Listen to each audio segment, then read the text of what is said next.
I-39 in Lee County will need to be aware of a closure starting tomorrow. The Illinois Department of Transportation will improve 19 miles of highway through the county, including the Willow Creek rest areas. Both directions of I-39 will have temporary lane closures for improvements such as pavement patching and crack sealing.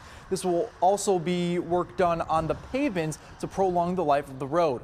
Work should be completed by the end of November 2026. This multi-million-dollar project is part of Rebuild Illinois, an initiative by IDOT to invest in improvements to highways and bridges statewide.